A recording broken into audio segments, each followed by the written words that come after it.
Halo adik-adik sekalian, kembali lagi dengan Kakak Marsha di sini. Pada kesempatan kali ini, kita akan mempelajari tentang dampak pemanasan global.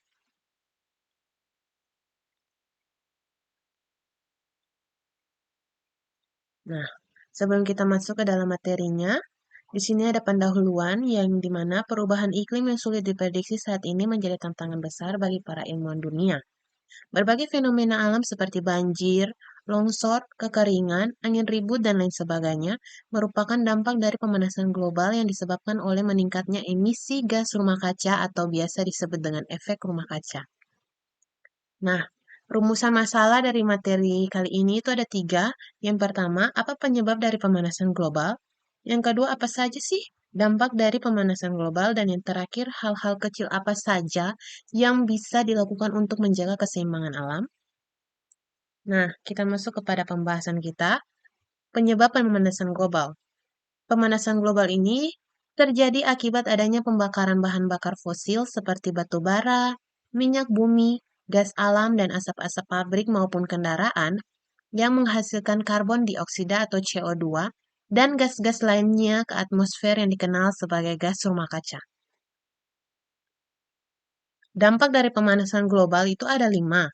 Yang pertama, terjadinya berbagai fenomena alam. Yang kedua, meningkatnya tinggi permukaan laut disebabkan oleh mencairnya gunung-gunung es di kutub. Yang ketiga, siklus pertanian menjadi terganggu.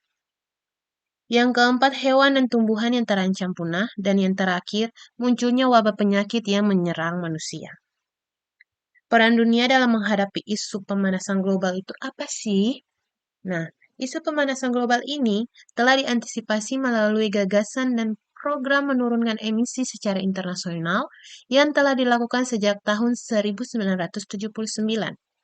Program dimaksud yaitu United Nations Framework Convention on Climate Change atau UNFCCC atau Konvensi Kerangka Kerja PBB tentang Perubahan Iklim atau lazim disebut Konvensi Perubahan Iklim. Hal-hal kecil yang bisa mengurangi pemanasan global itu ada 6. Yang pertama, menghemat penggunaan air dan listrik. Yang kedua, mengurangi penggunaan kendaraan pribadi. Yang ketiga, mendaur ulang sampah yang bisa didaur ulang. Yang keempat, menggunakan bahan pembersih yang ramah lingkungan. Yang kelima, melakukan reboisasi atau penanaman pohon pada hutan-hutan gundul. Dan yang terakhir, memanfaatkan sampah organik menjadi pupuk atau kompos. Sebagai penutup di sini, pemanasan global bukanlah masalah kecil yang bisa diabaikan begitu saja.